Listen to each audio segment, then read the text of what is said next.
عليكم ورحمة الله وبركاته. إن الحمد لله نحمده ونستعينه وأشهد أن محمدا عبده ورسوله ما بعد. فقد قال الله تعالى في القرآن العظيم والفرقان المجيد: أعوذ بالله من الشيطان الرجيم. بسم الله الرحمن الرحيم. رب اشرح صدري ويسر لي أمري واحلل عقدة من لساني يفقهوا قولي. رب يسر ولا تقصر إن أريد للإصلاح ما استطعت ما توفيق إلا بالله عليه توكلت وإليه أنيب.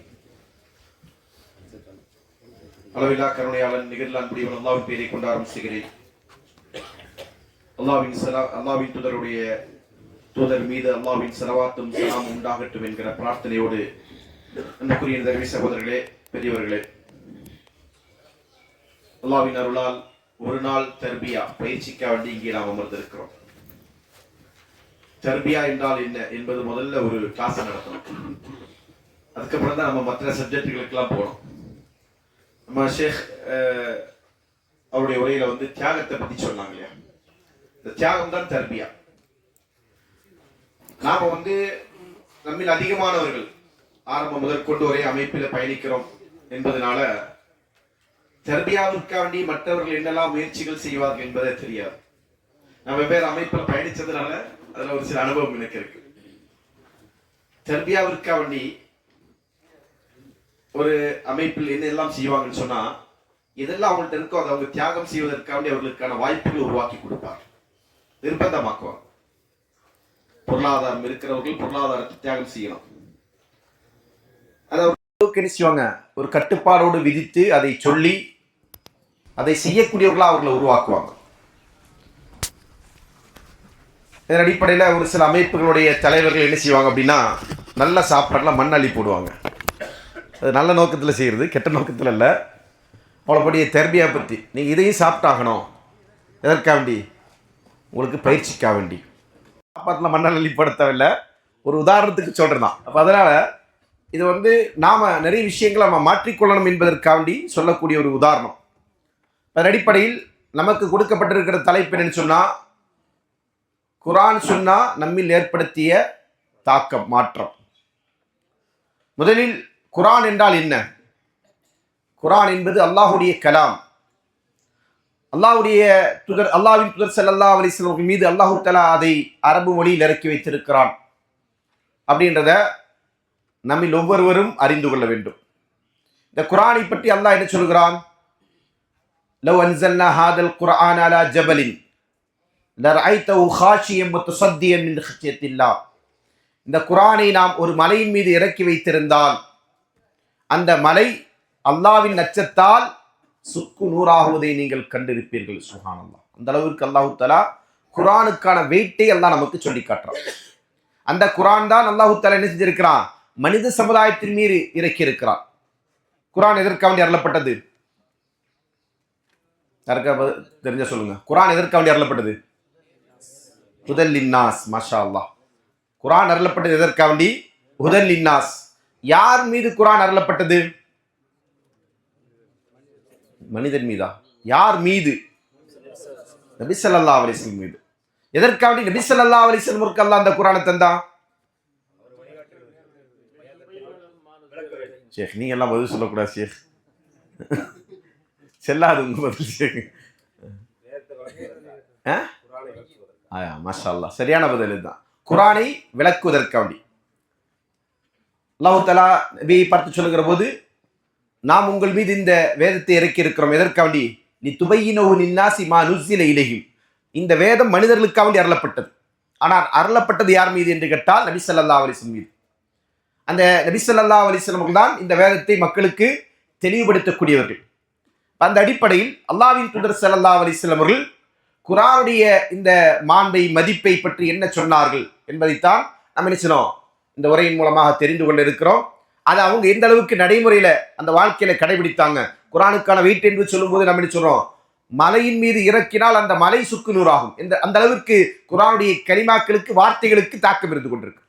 இந்த தாக்கத்திற்கான ஒரு உதாரணத்தை எனக்கு முன்னர் பேசிய ஷேக் அன்சார் ஹுசைன் ஃபிர்தௌசி அவர்கள் சொல்லிட்டு சொன்னாங்க.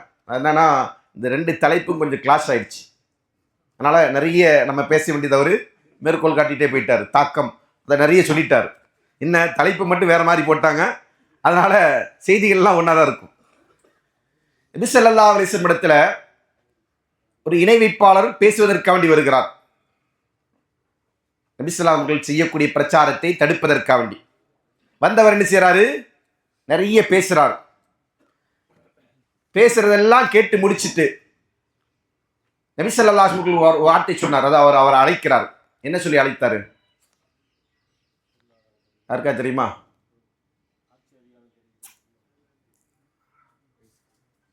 ஃபரகத்தயா அபுல் வலீத். அபுல் வலீத் என்பது அவருடைய புனைப்பேர். அவர்கிட்ட கேட்குறாங்க, என்ன கேட்குறாங்க? பேசி முடிச்சிட்டீங்களா? இப்போ நான் பேசுகிறேன், நீங்கள் கேட்குறீங்களா அப்படின்னு சொல்லிட்டு என்ன செய்வாங்க? அல்லாஹ்வின் தூதர் ஸல்லல்லாஹு அலைஹி வஸல்லம் அவர்கள் சூரத்துல் ஹாமீம் என்கிற அந்த அத்தியாயத்தின் ஆரம்ப வசனங்களை ஓதி காட்டுவாங்க. ஓதி காட்டியதும் அந்த நபர் என்ன செய்கிறாங்க? அங்கிருந்து திரும்பி செல்கிறார். எப்படி செல்றாரு? வந்தவர் வேறொரு முகத்தோடு திரும்பி செல்கிறார். அப்படின்னு என்ன அர்த்தம்? தலை குனிந்துள்ளது. அவருடைய உள்ளத்துல மாற்றம் ஏற்பட்டது. சுப்ஹானல்லாஹ். பாருங்க, ஒரு நிராகரிப்பாளருடைய உள்ளத்தில், ஒரு காஃபிருடைய உள்ளத்தில் குர்ஆன் தாக்கம் செலுத்துகிறது. அதுதான் அந்த அவர் வேற முகத்தோடு வர்றான்னு சொல்லி யார் சொன்னாங்கன்னா, யாரை அவர் ரசூலுல்லாஹ்விடத்தில் பேச்சுவார்த்தைக்காண்டி அனுப்பி வச்சாங்களோ அந்த மக்கள் வர்றாரு சொல்றாங்க. என்னன்னு? போன முகத்தோடு இவர் வரல, சஹரக்க முஹம்மத், அதை முடிச்ச உடனே நினைச்சுவாங்க, முகமது உனக்கும் சுன்னி வச்சுட்டாரு அப்படின்னு சொல்லுவாங்க அந்த மக்கள். அப்ப அந்த அளவுக்கு குர்ஆனுக்கு ஒரு தாக்கம் இருக்கு.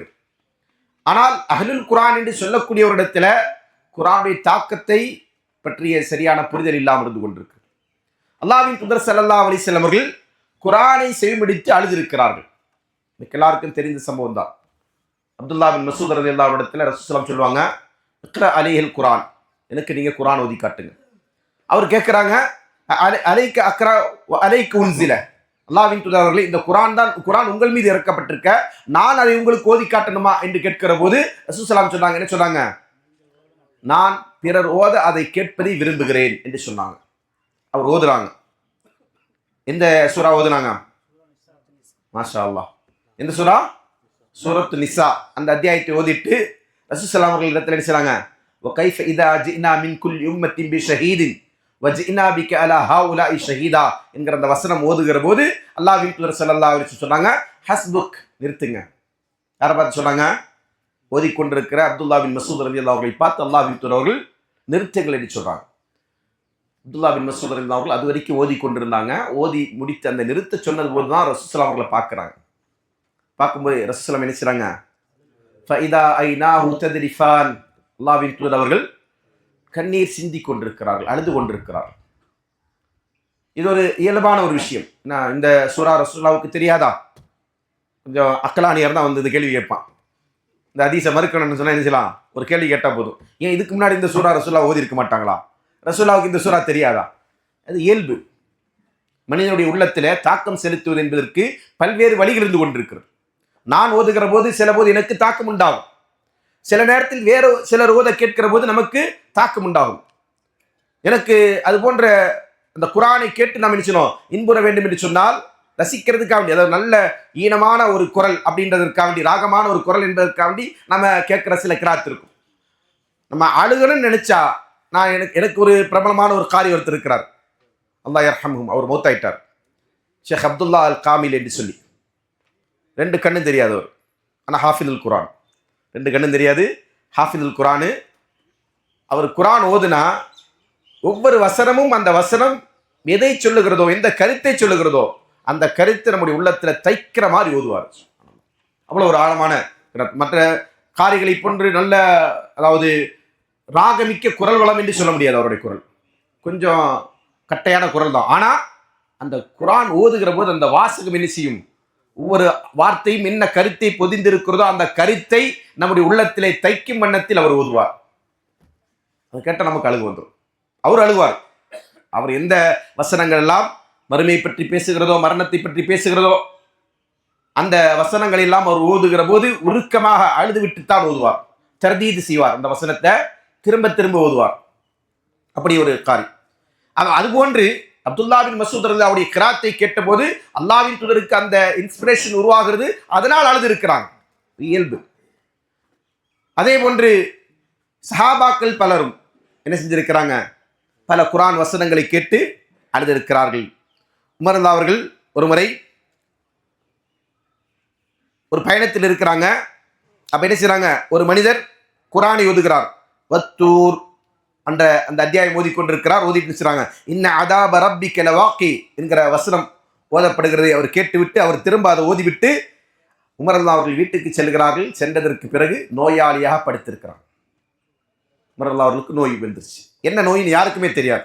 மக்கள் எல்லாம் என்ன செய்றாங்க, அவரை நலம் விசாரிக்க போறாங்க, திரும்பி வர்றாங்க. யார்கிட்ட அவர் இந்த விஷயத்தை சொல்லல. என்ன விஷயத்த? இந்த நபித்தோழர் இந்த நபர் இந்த குர்ஆன் வசனத்தை ஓதுவதை நான் கேட்டேன். கேட்ட மாத்திரத்தில் என்னுடைய உள்ளம் அதை ஈர்த்தது, உள்ளம் உலுக்கியது. எனவே நான் என்ன செய்றேன், நோய்வாய்ப்பட்டேன் என்று உமர் ரலியல்லாஹு அவர்கள் சொல்லல.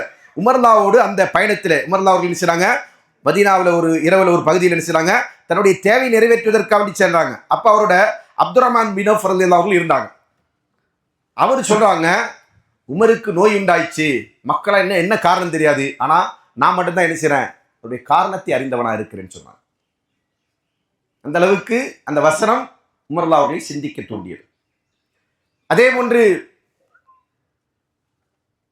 உசைத் பின் ஹுதைர் ரலியல்லாஹு அன்ஹு, இவர் யாருக்கா தெரியுமா? உசைத் பின் ஹுதைர் ரலியல்லாஹு அன்ஹு, இவருக்கு ஒரு சிறப்பு ரசூலுல்லாஹி ஸல்லல்லாஹு அலைஹி வஸல்லம் சொன்னாங்க. சூரத்துல் காஃபோடு சம்பந்தப்பட்டு. இதுதான் குழு, இதுக்கு மேல குழு கொடுக்க முடியாது. சொல்ல முடியுமா யாருக்காவது? சூரத்துல் காஃப் இருக்கு இல்லையா, கஹ்ஃப், அந்த சூரா சம்பந்தப்பட்டு உசைத் பின் ஹுதைர் ரலியல்லாஹு அவர்களுக்கு ரசூலுல்லாஹி ஸல்லல்லாஹு அலைஹி வஸல்லம் செஞ்சாங்க, ஒரு சிறப்பை சொன்னாங்க. மாஷா அல்லாஹ், அஹ்சன்த், பரக்கல்லாஹு ஃபீக்.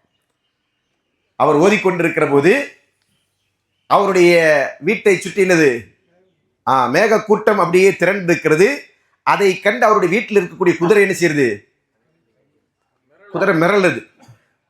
அவருடைய குழந்தை அந்த குதிரையின் பக்கத்தில் இருக்கிறதுனால குதிரை எங்கே அந்த குழந்தையை மிதிச்சிருமோ அப்படின்னு பயந்து அவர் ஓதுறதை நிப்பாட்டி விட்டார் அப்படின்னு சொல்லுவாங்க.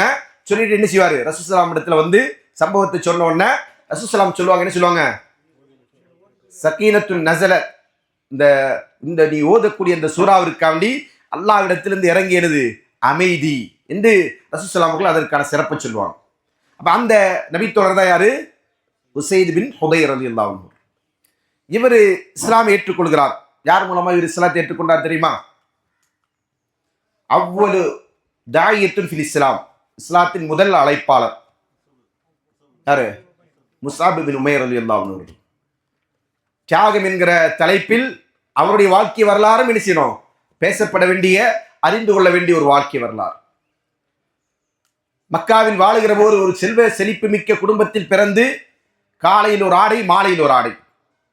அவர் பூசுகின்ற அத்தர் பல தூரத்திற்கு அதனுடைய வாசம் வீசக்கூடிய அளவிற்கு செழிப்பான வாழ்க்கை வாழ்ந்து கொண்டிருந்த ஒரு மனிதர். அல்லாஹ்வுடைய மார்க்கத்தை ஏற்றுக்கொண்டார். முதலாவது ஹிஜ்ரத் எங்க செய்றாங்க, அபிசீனியாவை நோக்கி ஹிஜ்ரத் போறாங்க. போயிட்டு வந்தவர் அல்லாஹ்வின் தூதர் அவர்களை பார்க்கிறாங்க. அவருக்கு அடையாளம் தெரியல. அவர் தன்னை ரசூலுல்லாஹ் இடத்துல அறிமுகப்படுத்துறாரு. என்னன்னு சொல்லி, நான் தான் ரசூலுல்லாஹ், முஸ்அப் பின் உமைர் நான் தான் அப்படி சொல்றாங்க. ரசூலுல்லாஹ் அழுகிறாங்க. ஏன்? அவ்வளோ, அதாவது நமக்கு எல்லாருக்கும் தெரியும், வசதி உள்ள வீட்டு ஆட்களை நம்ம பார்த்தா கண்டுபிடிச்சலாமா இல்லையா? உழைக்கிற ஆட்களை, வசதி உள்ளவர்களை, படித்தவர்களை, பண்பானவர்களை, இவங்களாம் என்ன செய்யலாம், தோற்றத்தை வைத்துக் கொண்டு, இது ஒன்றும் கிரேடு பிரிக்கிறதுக்கான அளவுகோல் இல்லை. ஆனால் என்ன செய்யலாம், அந்த தோற்றத்தில் நமக்கு என்ன செய்யலாம், சில அறிகுறிகள் இருக்கும். அப்போ அந்த அடிப்படையில் இவர் வசதியாக இருக்கிற போது, செல்வ செழிப்போடு இருக்கிற போது எப்படி இருந்தாங்க, எல்லாரும் அவரை பார்த்து என்ன செய்வாங்க, பிரமிக்கக்கூடிய அளவிற்கு நல்ல ஃப்ரெஷ் ஸ்கின்னாக இருக்கும். சரிங்களா? அவங்களுடைய ஸ்கின்னுடைய டோனே வேற மாதிரி இருக்கும். அந்த அழகோடு செழிப்போடு இருந்து கொண்டிருக்கிற ஒரு மனிதர் சுருங்கிய உடலோடு கிழிந்த ஆடைகளை ஒட்டு போட்டு கொண்டு அல்லாஹ்வின் தூதருடைய சமூகத்திற்கு வருகிற போதுதான் ரசூலுல்லாஹி அவர்களால் அவர் அடையாளம் கண்டு கொள்ள முடியல. அவர் தன்னை அறிமுகப்படுத்திய போது ரசூலுல்லாஹி என்ன செய்றாங்க, அழுதார். இதே இந்த முஸ்அப் பின் உமைர் அவருடைய வாழ்க்கையில இன்னொரு மிகவும் படிப்பினைமிக்க, சோகமிக்க ஒரு சம்பவம் இருக்கு. அது என்ன? அவருடைய ஜனாசா, அவருடைய தலையை மூடும், அவருடைய மொத்தமாக ஜனாசாவில உடலை மூடும் மறைத்துக் கொள்வதற்கான அளவிற்கு கஃன் ஆடை இல்லை என்கிற அளவுக்கு அவர் மரணம் இருந்திருக்கிறார். இதெல்லாம் எதுக்காக அவங்க செஞ்சாங்கன்னா, அல்லாஹ்வுடைய மார்க்கத்திற்காக வேண்டி, அல்லாஹ்வுடைய மார்க்கம் மேல வேண்டும். அதற்காக வேண்டித்தான் அவர் தாயாகவும் என்ன செய்றாங்க, மதீனாவிற்கு செல்கிறார். அந்த மதீனாவிற்கு சென்ற முஸ்அப் பின் உமைர் ரலியல்லாஹு அன்ஹு அவர்களை என்ன செய்றாங்க, உசைத் பின் ஹுதைர் ரலியல்லாஹு அவர்களும் சஅத் பின் முஆத் இருந்தாலும் சந்திக்கிறாங்க. சந்திட்டு கேட்குறாங்க, நீங்கள் ஏதோ மக்களுக்கு மத்தியில் பேசிக்கொண்டிருக்கிறீங்க, மக்களை எல்லாம் என்ன செய்கிறீங்க, பலவீனர்களாகவும் மடையர்களாக ஆக்கி கொண்டிருக்கிறீங்க அப்படின்ற விஷயம் எனக்கு கேள்விப்படுது, என்ன பேசிட்டு இருக்கீங்க மக்கள்கிட்ட அப்படின்னு கேட்குறாங்க. அப்போ முஸஅப் இப்னு உமைர் அவங்க கேட்குறாங்க, உனக்கு நேரம் இருக்கிறதா, அவகாசம் இருக்கிறதா, எனக்கு கொஞ்சம் பேசுறதுக்கு டைம் தருவீங்களா அப்படின்னு கேட்குறாங்க. சரி சொல்லுங்க கேட்குறேன் அப்படின்னு சொன்னோடனே அவர் என்ன செய்யறாரு, சில குர்ஆன் வசனங்களை ஓதி காட்டுறார். அதை ஓதி காட்டிய உடனே அவர் உள்ளம் என்ன செஞ்சது, அதை ஏற்றுக்கொண்டு அதற்கு பணிந்து விட்டார். அதனால் அவர் என்ன செஞ்சாங்க, இஸ்லாத்தை தழுவி விட்டார். தழுவி அவர் என்ன செய்யறாரு, அடுத்ததாக நான் கேட்டுட்டேன், இதே போல இந்த சமுதாயத்தின் தலைவராக இருந்து கொண்டிருக்கிற சஅத் அவர் இதை ஏற்றுக்கிட்டான்னு சொன்னா ஒட்டுமொத்தமாக இந்த சமுதாயமும் இதை ஏற்றுக்கொள்ளும் என்று சொல்லி அவர் தான் என்ன செய்யறாங்க, அவரிடத்தில் அழைத்து செல்றாங்க. அப்படித்தான் அவர்கள் இஸ்லாத்தை ஏற்றுக்கொண்டார். அந்த இஸ்லாமை ஏற்றுக்கொண்டதற்கு பிறகு அந்த மக்களிடத்தில் இஸ்லாமிற்கு வருவதற்கு முன்பாக இருந்த பல்வேறு விதமான அனாச்சாரங்கள், மூட பழக்க வழக்கங்கள் எவ்வளவு இருந்திருக்கு நமக்கெல்லாம் தெரியும். மதுவை காலை முதல் மாலை வரை அருந்தக்கூடிய பழக்கம் அவரிடத்தில் இருந்தது. விபச்சாரம் அவர்களுக்கு மத்தியில சர்வசாதாரண விஷயமாக இருந்தது. ஒழுக்கக்கேடுகள், வட்டி, இதெல்லாம் அவர்களுக்கு மத்தியில் இருந்தது, புறையோடி போயிருந்த விஷயங்கள். ஆனால் அல்லாஹ் தஆலா ஒரு வசனத்தை இருக்கிறான் என்று சொன்னால் உடனே அவங்க நினைச்சாங்க அதற்கு கட்டுப்பட்டவர்களாக. லா எதல்லனா வலா தாக்கத்தலனா, அல்லாஹ்விடத்தில் போர் புரிவதற்கு எங்களுக்கு ஆற்றல் இல்லை, சக்தி இல்லை. எதனால அல்லாஹ் சொல்றான், யார் வட்டி உண்றாங்களோ அவங்க யாரு, யுஹாரிபூன் அல்லாஹ் வ ரசூலா, அல்லாஹ்வோடும் அல்லாஹ்வுடைய தூதரோடும் போர் தொடுப்பதற்கு போரை பிரகடனம் செய்தவர்கள் என்று அல்லாஹ் சொல்லி காட்டிட்டு அந்த வசனத்தை இறக்குனா உடனே அவங்க சொல்றாங்க, எங்களுக்கு அல்லாஹ்விடத்திலும் அல்லாஹ்வின் தூதரிடத்திலும் போர் செய்வதற்கான சக்தியும் வலிமையும் இல்லை. எனவே நாங்கள் என்ன செய்யல, நாங்கள் கொடுத்த பணத்தை கூட திரும்ப பெறவில்லை. ஆனால் அல்லாஹ் என்ன சொல்றாரு, அதுக்கு அவங்களுக்கு உங்களுடைய அசலை நீங்க பெறதுல குற்றம் இல்லை என்று அல்லாஹ் அனுமதி கொடுத்ததற்கு பிறகுதான் அதை அவங்க என்ன செய்றாங்க, எடுத்துக்கொள்வதற்கு தயாராகிறாங்க. அந்த அசலை கூட அவங்க என்ன செய்றாங்க, விட்டு கொடுக்க போறாங்க. ஏன்னா நாங்க வட்டியின் அடிப்படையிலான தொடர்பை வைத்திருக்கிறோம், வியாபாரத்தை வைத்திருக்கிறோம், கொடுக்கல் வாங்கலை செய்து கொண்டிருக்கிறோம், எனவே என்ன செய்யணும், அதை நிப்பாட்டணும் என்பதற்காக அவங்க என்ன செய்றாங்க, கொடுத்ததும் அசலும் எல்லாமே போகட்டும், திரும்ப வரலாலும் பரவாயில்ல, நம்ம அல்லாஹ்விடத்துல போர் செய்தது மாதிரி ஆயிடக்கூடாது என்று அஞ்சி வட்டி அவர்கள் கைவிட்டார். ஆனால் நம்முடைய நிலை என்ன, நம்முடைய சமுதாயத்தில் இன்றைக்கு வட்டி என்கிற மாபாதக செயல், கொடும் செயல் செய்கின்றவர்கள் பலரும் இருந்து கொண்டிருக்கிறார்கள். எந்த அளவுக்குன்னு சொன்னா நம்முடைய ஜமாத்தில் சிலரும் இருந்து கொண்டிருக்கிறார்கள்.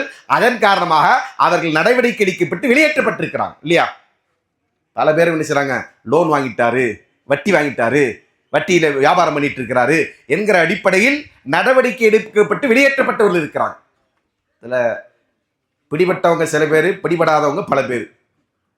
ஏன்னா நம்ம சில தத்துவங்களை வச்சிருக்கிறோம். வியாபாரம்னா வட்டி இல்லாம முடியுமா இல்லையா, பிசினஸ் ஹலாலா பண்ண முடியுமா, முடியும், அதில் தான் நல்லா பரக்கத்தை தருவான். ஏன்னா அல்லாஹ் தஆலா என்ன சொன்னா, யம்ஹக்கு ரிபா வ யுர்பி ஸதகாத், அல்லாஹ் என்ன செய்றான், வட்டியை அழிக்கிறான், தான தர்மங்களை பெருக்கிறான். வட்டியில பரக்கத்து இல்லை. அதை என்ன செய்றாங்க, வட்டியில் உழந்து கொண்டிருக்கிறவனே நேரடியாக தருகின்ற வாக்கு மூலம்.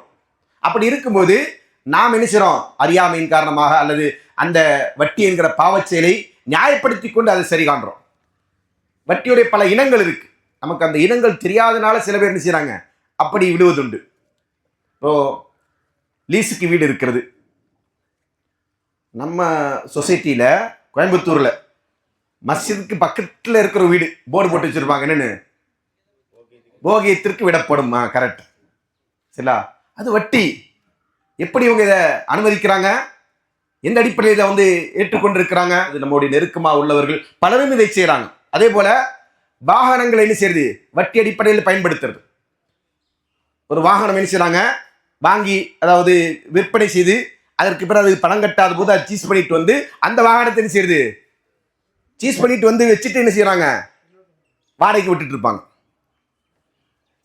அல்லது ஃபிட்டிங் தான் சரியான பேர் அதுக்கு, என்னது, ஃபிட்டிங் வண்டி ஓட்டுறது இல்லையா.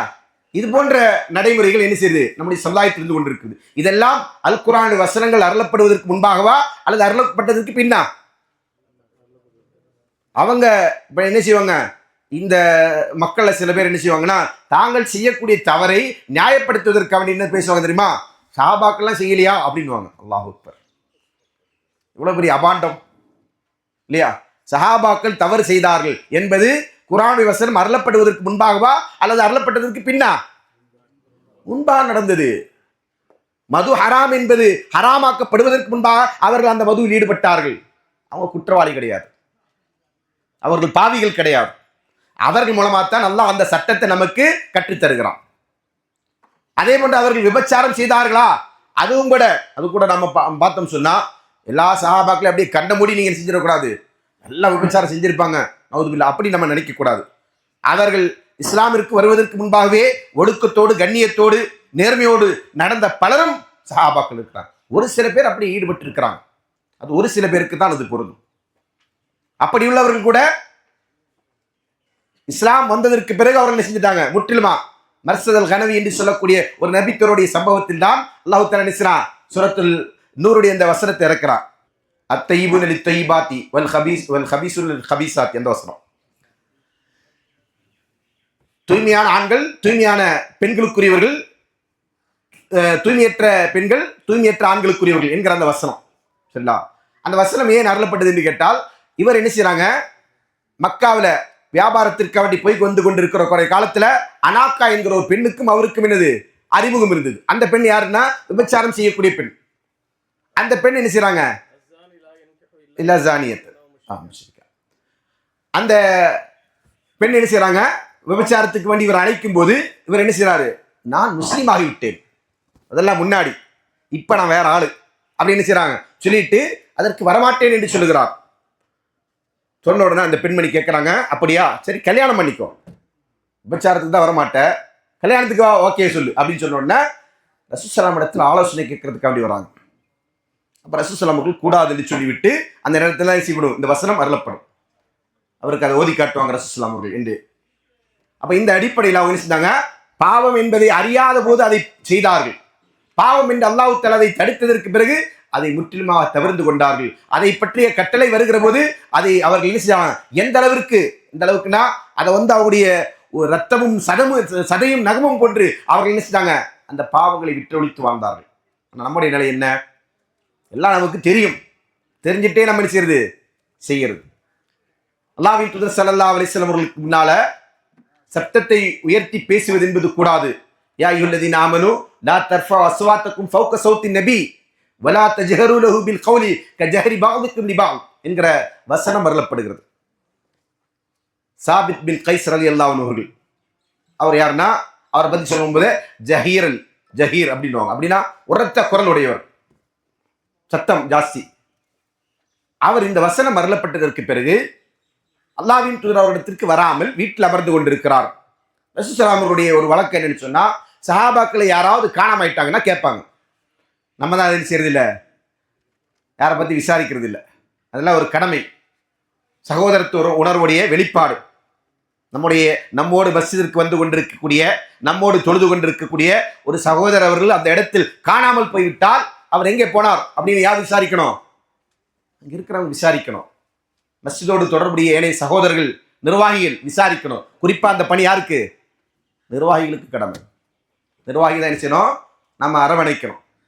இந்த மக்களை வராமல் போகலாம். ஏன்னா மஸ்ஜித் நம்ம நிர்வகிக்கிறது எதுக்காண்டி நிர்வகிக்கிறோம்?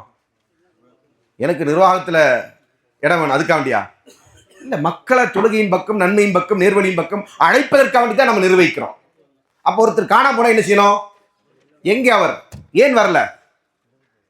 என்ன அவருடைய காரணம் என்ன? ஒரு நாள் வரலன்றதுக்காக கேட்க வேண்டியதில்லை. அப்படி ஒரு தொடர்ச்சியாக இருக்கிறாங்க. ஒரு 4 நாள் காண ஆள் அப்படின்னா வெளியூர் போயிருக்கிறாரா, உள்ளூரில் தான் இருக்கிறாங்களா, உள்ளூர்லேருந்து ஏன் வரல, உடல்நிலை சரியில்லையா, அல்லது வேற ஏதாவது பிரச்சனையா அப்படின்றத அணுகி நம்ம அவரை அழைக்க வேண்டிய கடமை இருக்கு. அல்லாஹ்வின் தூதர் அவர்கள் அப்படித்தான் செய்தார்கள். அதன் அடிப்படையில் என்ன செய்றாங்க? எத்தனையோ சஹாபாக்கள் இருக்கிறாங்க, அதில் சாபித் பின் கைஸ் ரலியல்லாஹு அவர்கள் வரவில்லை என்பதை ரசூலுல்லாஹி அவர்கள் கண்டறிந்து என்ன செய்றாங்க? ரசூலுல்லாஹ் அவரை தேடுறாங்க. அப்போ ஒரு சஹாபின்னு சொன்னாங்க, யார சொல்லலாம், உங்களுக்காக நான் அவரை விசாரித்து வருகிறேன். போறாங்க, போன உடனே கேட்குறாங்க, ஏன் வரதில்லை? அவர் வீட்டில் உட்காந்து அழுதுட்டு இருக்கிறார். என்னப்பா காரணம் கேட்டால் அவர் சொல்றாங்க, அல்லாஹ் தஆலா யார் அல்லாஹ்வின் தூதருடைய சப்தத்திற்கு மேலாக குரலை உயர்த்துகிறானோ அவனுடைய அமல் அழிந்து விட்டது என்று அல்லாஹ் சொல்கிறான். என்னுடைய அமல் எல்லாம் அழிந்து விட்டது. நான் அல்லாஹ்வின் தூதருக்கு முன்னால் உரத்த குரலோடு பேசக்கூடியவனாக இருந்தேன். நான் நரகவாசியாகிவிட்டேன். அல்லாஹ் நம்ம ஆளுங்க சொல்லுவாங்க, எப்படி சொல்லுவாங்க சொல்லுங்க, அவன் ஆயிட்டான், இவன் ஆயிட்டான், இவன் ஆயிட்டான் அப்படின்னு சொல்லுவான். தன்னை யாரும் சொல்லிக்க மாட்டோம் இல்லையா? எப்படி இந்த ஹம்தலா ரலியல்லாஹு சம்பவம் தெரியும் இல்லையா? என்ன நாஃபக ஹம்தலா, என்னது இது? ஹம்தலா முனாஃபிக் கேட்டாரு. அதை வந்து யார்கிட்ட சொல்றாரு? யார்ட்ட? அபூபக்கர் ரலியல்லாஹு இடத்துல சொல்றாங்க. அவர் உடனே சொல்றாரு, ஆமா ஆமா கரெக்ட், நீ அப்படிதான், நீ அப்படித்தான் அப்படின்னு சொல்லல. அவர் என்ன சொன்னாரு? அப்படின்னா நானும் அப்படித்தானப்பா. சுப்ஹானல்லாஹ். பாருங்க, ஒரு மூமினை பொறுத்தவரையில் எப்போதும் நம்முடைய ஈமானத்தை என்ன செய்யணும், நம்ம அதிகமாக உரசி பார்க்க வேண்டும். அந்த அடிப்படையில் அந்த சஹாபி செய்யறாங்க, அல்லாஹ் தஆலா வசனத்தை இறக்கினால் அந்த வசனம் தன்னை குறித்தாக இருக்குமோ, அவரை குறித்தல்ல, ஆனாலும் அப்படி நினைக்கிறாரு. காரணம் என்ன? காரணங்கள் அங்கே இருக்கு. அதனால அவர் என்ன செய்றாரு, அப்படி நினைச்சிட்டு ரசூலுல்லாஹ்வுடைய அவைக்கு வராமல் அழுது கொண்டிருக்கிறார். அல்லாஹ்வின் தூதர் ஸல்லல்லாஹு அலைஹி வஸல்லம் இடத்துல அவரை விசாரிக்க சென்ற நபித்தோழர் திரும்ப வந்து காரணத்தை சொல்லுகிற போது, இன்னஹு மின் அஹ்லில் ஜன்னah, அவர் சொர்க்கவாசி, அவர் நரகவாசி அல்ல என்று ரசூலுல்லாஹ் அவர்கள் அறிவிப்பு செய்கிறாங்க. அதற்கு பிறகுதான் அவங்க என்ன செய்றாங்க, ஆசுவாசம் அடைகிறார்கள். அனஸ் ரலியல்லாஹு அன்ஹு சொல்லக்கூடிய ஒரு அறிவிப்பில் வருகிறது, பூமியில் நடமாடக்கூடிய சொர்க்கவாசியை பார்க்க நினைச்சீங்கன்னா இவரை பாருங்க என்று சொல்லுவாங்க. அந்த அளவுக்கு அவங்க என்ன செஞ்சாங்க, அல்லாஹ்வுடைய வசனங்கள் அவர்களை பண்படுத்தக்கூடிய விதத்தில் இருந்தது, அவருடைய உள்ளத்திலே மாற்றத்தை ஏற்படுத்தக்கூடிய விதத்தில் இருந்தது, அவருடைய வாழ்க்கையில் அந்த மாற்றம் இருந்தது. சொல்லப்போனால் சஹாபாக்களை பொறுத்தவரையில் அவர்கள் வாழுகின்ற காலத்தில் முழுமையான குரான் இல்லை. அவங்க ரசூலுல்லாஹி ஸல்லல்லாஹு அலைஹி வஸல்லம் வாழ்ந்து கொண்டிருக்கிற காலத்தில் குரான் முழுமையா கிடையாது. எவ்வளவுதான் இருக்கும், கொஞ்சம் கொஞ்சமா அருளப்பட்டு கொண்டே இருக்கிறது. ஒரு 20 அத்தியாயம், 30 அத்தியாயம், 40 அத்தியாயம் அப்படின்னு செய்யலாம். இன்னைக்கு நம்ம 114 அத்தியாயம் எண்ணிக்கொண்டிருக்கிறோம் இல்லையா? அந்த நிலை இருக்கான்னு கேட்டா கிடையாது. ஆனா எதை அருளப்பட்டதோ அதை என்ன செஞ்சாங்க, அவங்க அப்படியே அவர்களுக்கானதாக எடுத்துக்கொண்டு அதை அவர்கள் பின்பற்றி கொண்டு வாழ்ந்தார்கள். அப்துல்லா பின் மஸ்ஊத் ரலியல்லாஹு சொல்லக்கூடிய ஒரு செய்தி, இதா தஅல்லம்னா 10 ஆயாத்தி மினல் குர்ஆன், நாங்க குர்ஆன்ல ஒரு 10 வசனத்தை கற்றுக்கொண்டா, லன் நதஜாவஸ் ஹத்தா நஅலம மா ஃபீஹி மினல் இல்மி வல் அமலி, அந்த 10 வசனத்திலும் என்ன இல்ம் இருக்கிறது, என்ன அமல் இருக்கிறது. கவனிங்க, இது ரொம்ப முக்கியமான பாயிண்ட். ஏன் நம்மள்கிட்ட அவங்கள்ட்ட குர்ஆன் செலுத்துகின்ற தாக்கம் ஏற்படவில்லை என்று கேட்டால் அதற்கு காரணம் இதுதான்.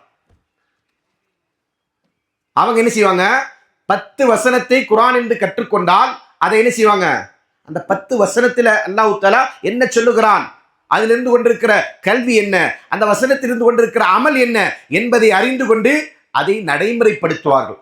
அதுக்கப்புறம் தான் அடுத்த 10 வசனம்.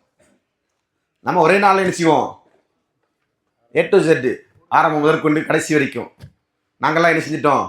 இன்னைக்கு நாங்கள் வந்து ஏஐ உடைய காலத்தில் வாழக்கூடியவங்க.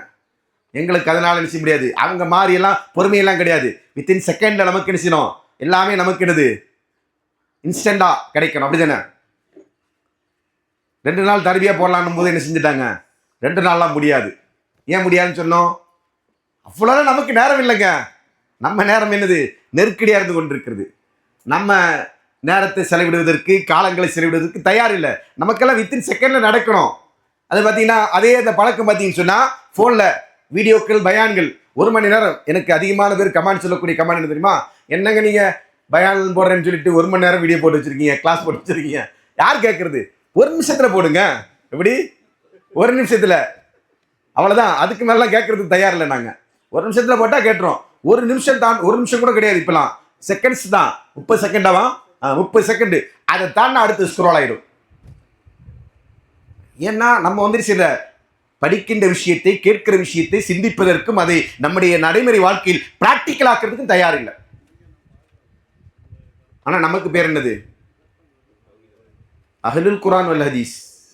தௌஹீத்வாதி இல்லை, தௌஹீத்வாதி என்ற பேர் எல்லாரும் வச்சுக்கிட்டா சரிங்களா. நம்ம பேர் என்னது, அஹ்லுஸ் சுன்னா ஜமியத் அஹ்லுல் குர்ஆன் வல் ஹதீஸ். குர்ஆனையும் சுன்னாவையும் பின்பற்றுகிறவர்கள் என்கிற பேரை கொண்டிருக்கிறோம். பேரு பெத்த பேரு, ஆனா ஒன்றும் இல்லை சரிங்களா. ஷேக் சொன்னாங்க இல்லையா, நம்ம ஷேக் சொன்னார்னு, அது ஒரு வரைய நடைமுறையில் இருக்கக்கூடிய விஷயம். இன்னைக்கு நம்ம மக்கள்கிட்ட ஷேக் நீங்க நல்ல அபிப்பிராயம் வச்சிருக்கிறது சந்தோஷம், சந்தோஷப்பட்டு நான். ஆனா ப்ராக்டிக்கலா கேட்டீங்கன்னா என்ன ஆயிடும், நிறைய பேர் அதுல மைனஸ். ஆராதிங்க, ரைட். இங்கெல்லாம் குர்ஆனை கொண்டு வந்துட்டாங்க ஷேக், அதான் நமக்கு எதெல்லாம் பாதகமா இருக்கோ அதுக்கெல்லாம் குர்ஆன் ஹதீஸ். சரிங்களா? நமக்கு எது சாதகமா இருக்கோ அதுக்கெல்லாம் குர்ஆன் ஹதீஸ், நமக்கு எது பாதகமா இருக்கோ அதுக்கு என்ன இல்லை வேண்டாம் அப்படின்னு இருக்கிறோம். இப்போ ஏன் நம்ம இந்த நிலையில் இருக்கிறோம் சொன்னா, சஹாபாக்கள் இந்த குர்ஆனுக்கு எந்த அளவுக்கு முக்கியத்துவத்தை கொடுத்தார்களோ. ஹஸன் பஸ்ரி ரஹ்மத்துல்லாஹி சொல்றாங்க, இன்னமன் கான கபலக்கும் குர்ஆன ரஸாயிலன் மின் ரப்பிஹிம். உங்களுக்கு முன்பாக ஒரு சமுதாயம் இருந்தது. அந்த சமுதாயம் எப்படிப்பட்டவங்கன்னு சொன்னா, குர்ஆனை அவர்கள் எப்படி பார்த்தாங்க தெரியுமா? எப்படி பார்த்தாங்க? தம்முடைய ரப்பிடம் இருந்து வந்த கடிதமாக பார்த்தார்கள். கடிதம், ஒரு காலத்தில் கடிதமாக இருக்கட்டும், மெசேஜாக இருக்கட்டும், இன்னைக்கு உள்ள டெக்னாலஜியின் அடிப்படையில் வாட்ஸ்அப் மெசேஜாக இருக்கட்டும், நீங்கள் வாட்ஸ்அப் ஓப்பன் பண்ணி பார்க்குறீங்க, 1000 பேர் நமக்கு அதில் மெசேஜ் பண்ணியிருப்பாங்க. நமக்கு வேண்டப்பட்டவன்றது ஒரு மெசேஜ் இருக்கும். நம்ம எதை ஓப்பன் பண்ணி பார்ப்போம்? அதுக்கு முன்னாடி பின்னாடி பல மெசேஜ் இருக்கலாம். நாம் எதை முதல்ல ஓப்பன் பண்ணி பார்ப்போம்? எதை? வேண்டப்பட்டவங்கள்ட்ட வந்தது. நமக்கு யார் ரொம்ப பிடித்தமானவர்கள்? நம்முடைய தாயாக இருக்கலாம், அல்லது மனைவியாக இருக்கலாம். மனைவியாக இருக்கிறது வாய்ப்பு கம்மின்னு நினைக்கிறேன். சரிங்களா? இதே தான் முசீபத்து தான் சொல்லும், வெயிட் பண்ணுவோம், அப்புறம் கேட்போம் அப்படின்னு நினச்சி அதை ஓரம் போடுவோம். மற்ற வேற யாராவது இருக்கலாம், அவங்களுடைய மெசேஜ் நான் ஹாரிஸ் பாய் சொல்கிறது பார்த்தா மனைவி தான் ஃபஸ்ட் இடத்துல. சரி, அப்போ அவங்கள என்ன செய்யறது? நம்ம அப்படியே கொண்டு போயிட்டு நமக்கு யார் வேண்டப்பட்டவங்களோ அவங்களோடதான் கேட்போம். சஹாபாக்கள் அப்படித்தான் இருந்தார்கள் என்று சொன்னாங்க. இமாம் ஹஸன் பஸ்ரி ரஹ்மத்துல்லாஹி சொல்றாங்க, உங்களுக்கு முன்பு வாழ்ந்த சமுதாயம் குர்ஆனை என்ன செஞ்சாங்க? தம்முடைய ரப்பிடமிருந்து வந்த கடிதமாக அவர்கள் கண்டார்கள். அதை எப்படி பார்ப்பாங்க, எப்படி செயல்படுத்துவாங்கன்னு சொன்னா, யத்ததப்பரூனஹு ஃபில் லைல், குர்ஆனை அவங்க என்ன செய்வாங்க? இரவில் ஆராயுவார்கள். கிதாபுன் அன்ஸல்னாஹு இலைக்கு முபாரக்குன் யத்தப்பரு ஆயாத்திஹி. அல்லாஹ் என்ன சொல்றான்? இந்த குர்ஆன் உங்கள் மீது நபி, இந்த குர்ஆனை இறக்கியிருக்கிற எப்படிப்பட்ட குர்ஆன்? பரக்கத் பொருந்திய குர்ஆன். எதற்காக வேண்டி? யத்தப்பரு ஆயாத்திஹி, அதனுடைய வசனங்களை அவர்கள் சிந்திக்க வேண்டும் என்பதற்காக வேண்டி. வயததக்கர உலுல் அல்பாப், அடுத்து என்னது? அறிவுடையவர்கள் இதிலிருந்து பாடங்களையும் படிப்பினைகளையும் பெற வேண்டும் என்பதற்காக வேண்டி அல்லாஹ் சொல்றான். இப்போ குர்ஆனை நம்ம சிந்திக்காம, படிக்காம, விளங்காம நம்ம எப்படி அஹ்லுல் குர்ஆனா மாறுறது? அந்த குர்ஆன் விரும்புகின்ற மாற்றம் நம்மிடத்தில் எப்படி வரும்? இந்த குர்ஆன் மாற்றியது கடந்த கால சமுதாயத்தை, குர்ஆன் மாற்றி எடுத்தது, வட்டி இருந்தவர்களை மீட்டது. இந்த வரலாறுலாம் சொல்லணும்னா நீண்ட நெடிய நேரங்களாகும். அதனால நினைக்கிறேன் மேற்கோள் காட்டி விட்டு போறேன். உங்களுக்கு எல்லாருக்கும் தெரியும், ஏன்னா இதெல்லாம் வந்து நம்ம நிறைய உரைகளை கேட்ட விஷயம்தான். வட்டியில் இருந்தவங்களை மாற்றியது, மதுவில் இருந்தவர்களை மாற்றி எடுத்தது, பாவங்கள் என்னெல்லாம் இருந்ததோ அதை எல்லாமே அவர்கிட்ட தலை முதல் அடிவரை டாப் டு பாட்டம் என்ன செஞ்சது? அவங்கள்ட்ட சேஞ்ச் உருவாக்கியது குர்ஆன் என்பது நமக்கு எல்லாருக்கும் தெரியும். எப்படி அந்த மாற்றத்தை உருவாக்கியது அப்படின்னு கேட்டீங்கன்னா, அவங்க என்ன செஞ்சாங்க? அந்த குர்ஆனை சிந்திச்சாங்க.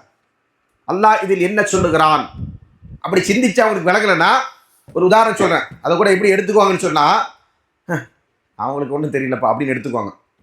ஒரு நபித்தோழர் என்ன செய்யறாரு? ஹத்தா யத்தபையன லக்குமுல் ஹைத்துல் அபியலி வ ஹைத்துல் அஸ்வத். அந்த வசனம் இதான் இறங்குது ஆரம்பத்தில். தன்னுடைய தலையாணி பக்கத்தில் ஒரு வெள்ளை கயிறு, கருப்பு கயிறை வச்சு தூங்கிட்டாரு. தூங்கி இடையில என்ன செய்யறாரு? எடுத்து வெள்ளையும் கருப்பும் தெளிவாக தெரியுதான்னு பார்க்குறாரு. காலையில் வரைக்கும் எதுவும் தெரியல. ரசூலுல்லாஹி ஸல்லல்லாஹு அலைஹி வஸல்லம் வர்றாங்க. உண்ணுங்கள் பருங்கள் அந்த வசனம் இருக்கு இல்லையா, ரமலானுடைய இரவில் அந்த செய்தி. அப்போ என்ன செய்யறாரு? ரசூலுல்லாஹி ஸல்லல்லாஹு அலைஹி வஸல்லம் வந்து சொல்றாங்க, யா ரசூலல்லாஹ், நான் இந்த மாதிரி அல்லாஹ் சொன்ன மாதிரி குர்ஆனை, அதுவும் குர்ஆனை அவங்க ஆராயிறதான், சிந்திக்கிறதான். ரசூல் ஸல்லல்லாஹு அவர்கள் அந்த வசனத்துடைய விளக்கத்தை இதுதான் என்று நமக்கு சொல்லித்தராமல், அல்லது அந்த வசனத்திற்கு பின்னாடி இருக்கக்கூடிய மினல் ஃபஜர், இந்த வசனம் பின்னாடி வருது, அதான் புரிஞ்சுக்கணும். இந்த குர்ஆன் வசனம் எப்படி அருளப்பட்டதுன்னு சொன்னா, முதலில் குலு வஷ்ரபு ஹத்தா யத்தபையன லக்குமுல் ஹைத்துல் அபியலி மினல் ஹைத்துல் அஸ்வத் அப்படின்ற வசனம் தான் இறங்குது. சரிங்களா? அதுக்கப்புறம் தான் மினல் ஃபஜர் என்கிற வாசகம் இறங்குது. முதல்ல இறங்கும் போது இந்த வாசகம் அதில் இல்லை, இந்த வசனம், இந்த வார்த்தை இல்லாமல் தான் இந்த வசனம் அருளப்படுகிறது. அதனால தான் அந்த நபித்தோழர் என்ன செய்யறாரு? அதை ஆராய்ச்சி பண்றாரு. எப்படி ஆராய்ச்சி பண்றாரு? பிராக்டிக்கலா. அவருடைய சக்திக்கு உட்பட்டு, அவர் விஞ்ஞான காலத்தில் வாழலை. அதனால அவர் என்ன செய்யறாரு? அவங்க காலத்தில் அதற்கு என்ன வசீலா இருக்கிறதோ, உபகரணி இருக்கிறதோ, அந்த உபகரணியை நேரடியா குர்ஆன் அல்லாஹ் நேரடியாக சொன்னா அது நேரடியாக தான் புரிந்து கொள்ளணும். மேக்சிமம் எந்த இடத்துல அது வந்துச்சுனோ மறைமுகமா புரிந்து கொள்ள வேண்டியது இருக்கிறதோ அதற்கு சில கரீனாக்கள், காரணிகள் இருக்கும். அந்த காரணிகள் இருக்கிற போதுதான் அந்த வசனத்தை என்ன செய்யணும்? மாற்று பொருள் கொண்டு புரியணும். இல்லைன்னா என்ன செய்யணும்? அடிப்படை என்ன? குர்ஆனை நேரடியான பொருளில் புரிந்து கொள்வதுதான். அப்போ அவர் என்ன செய்யறாரு? அதை பிராக்டிக்கலா எடுத்து பார்க்கிறாரு. விலங்கலை என்ன செஞ்சாங்க? இது நமக்கு விளங்காது என்று விடவில்லை, அல்லது நாம விளங்குறது சரி என்றும் போகவில்லை. மாறா என்ன செஞ்சாங்க, ரசூலுல்லாஹ் இடத்துல போறாங்க. யார சொல்லா, நீங்க அல்லாஹ் தஆலா இதை சொல்றான், நான் இப்படி செஞ்சேன். அப்ப என்ன சொன்னாங்க ரசூலுல்லாஹ் அவர்கள், உன் தலகாணி ரொம்ப நீளமா இருக்கும் போல இருக்கு அப்படின்னு சொல்லிட்டு, சரிங்களா, அடுத்து என்ன செய்றாங்க, அதுக்கான பொருள் இது அல்ல, இதான் அதற்கான பொருள் என்ன செய்றாங்க, மினல் ஃபஜர் என்கிற வசனம் அருளப்படுகிறது. அதையும் சேர்த்து அல்லாஹ்வின் தூதர் ஓதி காட்டி தெளிவுபடுத்துகிறார்கள். இரவு என்கிற கருப்பு நூல், பகல் என்கிற வெள்ளை நூல், அந்த இடத்துல அது சிலேடையாக சொல்லப்பட்டது என்பதை அல்லாஹ்வின் தூதர் அவர்கள் தெளிவுபடுத்துகிறாங்க. அதனால அவங்க விளங்குறாங்க. ஒருவேளை இந்த சம்பவம் நடக்காம போயிருந்தா இன்னைக்கு இதை சொல்லி நம்ம மக்களை நினைஞ்சிருப்பாங்க. கருப்பு வெள்ளைக்கு நூல் வச்சிருப்பாங்க, அல்லது நூலுக்கு பதிலாக ஒரு சில பேர் என்ன செஞ்சுவாங்க, கருப்புன்னா அது வந்து ரஷ்யா, வெள்ளைன்னா அது வந்து நீக்ரோ, எப்படி இன்னைக்கு என்ன சொல்றாங்க, எஸ்கட்டாலமி பேசுறாங்க இல்லையா? எஸ்கட்டாலமி தெரியுமா? அதாவது கற்பனையில் வந்து ஒரு விதமான அரசாங்கத்தை, ஒரு ராஜ்யத்தை உருவாக்கி கொண்டு பல தத்துவங்களை பேசக்கூடியவங்க. அவங்க பேசுகிற மாதிரி நம்மளை என்ன செஞ்சிருப்போம், ஏன்னா அவங்க ஏஜூஜ் மாஜூஜுக்கு விளக்கம் சொல்லும்போது தான் இதை சொல்லுவாங்க. அந்த மாதிரி நம்மளை என்ன செஞ்சிருப்போம், வேற ஏதாவதோ சொல்லியிருப்போம். அப்போ அது விளக்கத்தை அவர்கள் அல்லாஹ்வின் தூதரிடத்தில் பெற்றுக்கொண்டதுனால தான் அந்த குர்ஆன் வசனம் இன்றைக்கு சரியாக புரியப்படுகிறது. அதை வைத்து மக்கள் குழம்பாமல் இருக்கிறாங்க. அப்போ இதை அவர்கள் ஏன் செய்தார்கள் என்று கேட்டால், குர்ஆனை அவர்கள் என்ன செஞ்சாங்க, அல்லாஹுடைய கலாம் என்பதை புரிந்து கொண்டு அதை விளங்குவதற்கான வழிமுறைகளை அவர்கள் தேடிக்கொண்டிருந்தார்கள், அதை பிராக்டிக்கலாக நடைமுறைப்படுத்தி கொண்டிருந்தார்கள் என்பதை பார்க்குறோம். ஆனால் நாம் குர்ஆன் சொன்னா என்று சொல்கிறோம், நமக்கு நல்லெண்ணம் கொண்டதா இருந்தால் ஷேக் சொல்கிற மாதிரி நானும் சொல்லிட்டு போயிடுவேன். நம்ம மக்கள்லாம் நல்ல மக்கள், மாஷா அல்லாஹ் தபாரக்கல்லாஹ் அப்படி சொல்லிட்டு போகலாம். ஆனால் யதார்த்தத்தை பேசும்போது என்ன செய்யணும், நம்ம சிலதை என்ன செய்யணும், சொல்லித்தான் ஆகணும், சிலதை ஒத்துக்கொண்டு தான் ஆகணும். சரிங்களா? அப்போ அந்த அடிப்படையில் நம்முடைய மக்களுக்கு ஒரு செய்தி வெளிப்படையாக சொல்லப்பட்டு இது குர்ஆனில் இருக்கிறதா ஹதீஸில் இருக்குதான்னு கேட்டால் என்ன சொல்லுவாங்க, குர்ஆனுக்கு ஹதீஸ் சொல்லுவாங்க, ஹதீஸுக்கு குர்ஆன் சொல்லுவாங்க. சொல்கிறாங்களா இல்லையா? சொல்கிறாங்க. என்ன காரணம், குர்ஆன் எது ஹதீஸ் எது என்று படித்து புரிந்து கொண்டு அதை விளங்கி நடக்கவில்லை. பேர் என்ன பேரு, ரொம்ப தெளிவாக இருக்கிறாங்க, வச்சிருப்பாங்க. என்ன செய்ய ஆதாரம் இருக்கு, எல்லாமே வஹீதான். ஆமா ஹதீஸ், ஆமா ஹதீஸ்னா அது கரெக்ட் தான், வஹீதான் அப்படின்னு சொல்லுவாங்க. அது வியாக்கியானம் நம்ம மக்கள் நல்லா செய்வாங்க, அதில் ஒன்றும் மாற்று கருத்து இல்லை. சரிங்களா? அப்போ பேர் நமக்கு என்னது, அஹ்லுல் குர்ஆன். அஹ்லுல் குர்ஆன் என்றால் யாரு, இன்ன லில்லாஹி அஹ்லீன மினன் நாஸ் ரசூல் ஸல்லல்லாஹு அலைஹி வஸல்லம் சொன்னாங்க. அதை சொல்லிடுறேன். அல்லாஹ்விற்குரிய பிரத்யேகமானவர்கள் சிலர் மனிதர்கள் இருந்து கொண்டிருக்கிறார்கள். அவங்க யாரு, அஹ்லுல்லாஹி அஹ்லுல் குர்ஆன் அஹ்லுல்லாஹி வ ஹாஸத்துஹு. அவங்க தான் யாரு, குர்ஆனை பின்பற்றக்கூடியவர்கள். அஹ்லுல் குர்ஆன் என்று சொன்னால் ஷேக் அவங்க சொல்லி காட்டியது போன்று ஒரு வழிகட்ட கூட்டம் இருக்கிறது.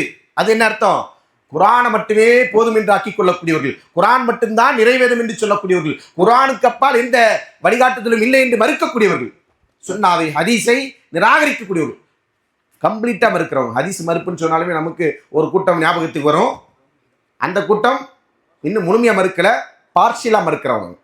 குர்ஆன் என்ன செய்கிறாங்க, பகுதியாக மறுக்கிறவங்க.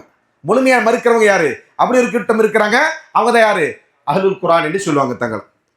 அந்த அஹ்லுல் குர்ஆன் இல்லை, உண்மையாகவே அல்லாஹ்வுடைய கலாமை கலாம் என்று ஈமான் கொண்டு அதை நடைமுறை வாழ்க்கையில் பின்பற்றி நடக்க வேண்டும் என்பதை உறுதி கொண்டு இருக்கக்கூடியவர்கள், அவங்க தான் அஹ்லுல் குர்ஆன்.